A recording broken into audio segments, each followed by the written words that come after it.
This is a time when we as a state, we as a community, need God more than ever. Little kids off at camp, joyfully excited about the upcoming day to celebrate the 4th of July.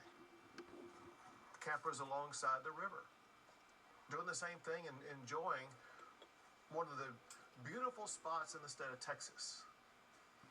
Asleep probably just a few hours from waking up. People that I know of who were not in harm's way, but went into harm's way to try to save the lives of others, but who lost their life.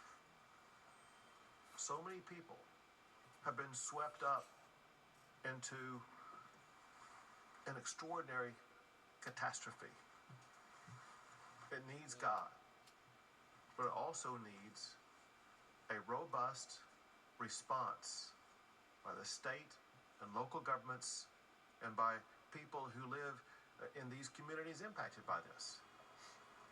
We had a meeting with officials at the state and local level, and there is extraordinary collaboration to make sure that we are going to address everybody's concern as quickly as we possibly can. If you're looking to pay off your credit card debt faster, these balance level, we have Texas Task Force 1 and Texas Task Force 2. There are some of the best experts in the world at search and rescue missions. And know this, we remain in a search and rescue posture right now. So it's been going on over the course of the day, and you're going to hear stories here momentarily about exactly what has been achieved through those search and rescue missions. They will continue in the darkness of night. They will be taking place when the sun rises in the morning. They will be nonstop, seeking to find everybody who is unaccounted for. The Texas National Guard has been a part of that process, and you'll hear the general in charge of that speak here soon, as well as the Texas Department of Public Safety. Now remember, this is the same hypocrite that did nothing and just lied to all the parents who had their children massacred at Uvalde. You would think that a governor like that would begin to really, really seriously think about reform when you got kids being gunned down in schools. Oh, no, no, no, no, but not governor, not this governor here.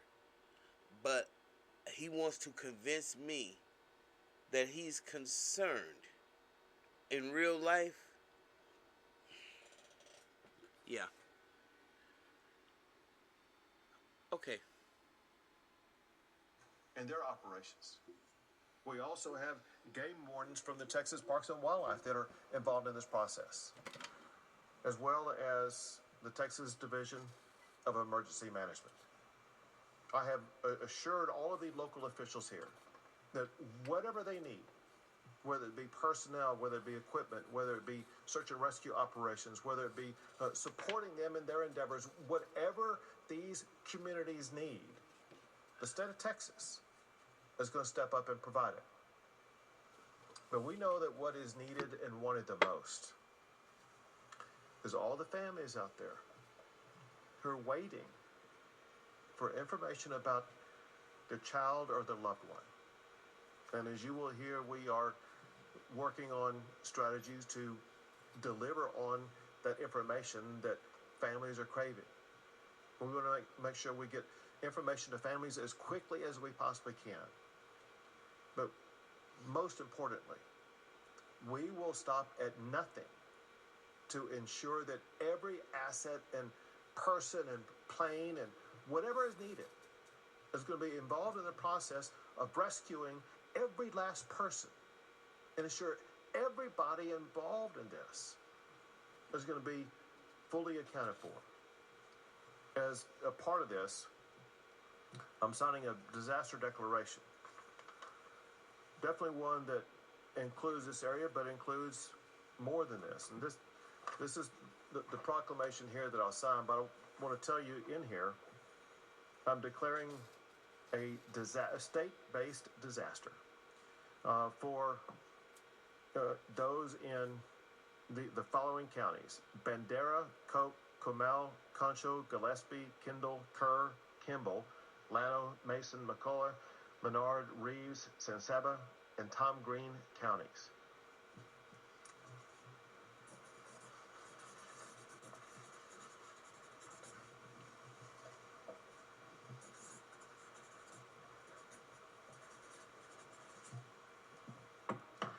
This will ensure all the counties that are identified in this, and there may be more that need to be added later, are going to have access to every tool, strategy, personnel that the state of Texas can provide to them, which will be limitless. We'll put in everything we have in the entire state. Someone who's been involved in this and shares the commitment is the Lieutenant Governor Dan Patrick. Thank you, Governor. Dalton, who's our city manager, told us earlier that he was jogging at 3 in the morning along the river, and there wasn't a drop of rain falling. And within a few hours, the Guadalupe had risen about 26 feet, and actually it rose that quickly in about 45 minutes of those 2 hours. And since that first alert went out early this morning, between 4 and 5 a.m., the city officials here, the sheriff, immediately sprung into action. And since 4 or 5 this morning, they have not stopped. We put forth 400 to 500 state employees, DPS, game wardens. I'll let the speakers talk about the specifics of everyone we had in the air, drones, helicopters, but from the first minute that this storm went from 3 in the morning, not a drop of rain, until the tragedy struck. Wow. Oh, again, my heart goes out to the folks, Texas, people that were affected by these floods. This is sad.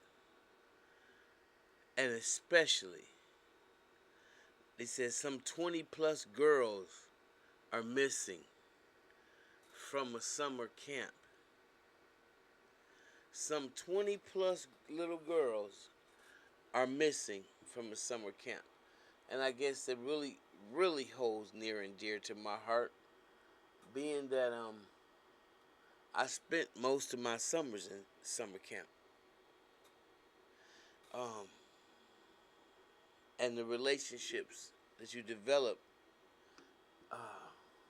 and it's so full of excitement on the campers are on the first day of camp. And to have your whole troop, or wow, have this type of tragedy happen again, to the parents, to everybody that's involved or knows somebody that's been affected, my heart goes out to you.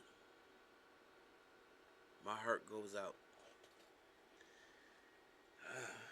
If y'all like what you hear, please like, subscribe, and share. And I'll see you in the next video.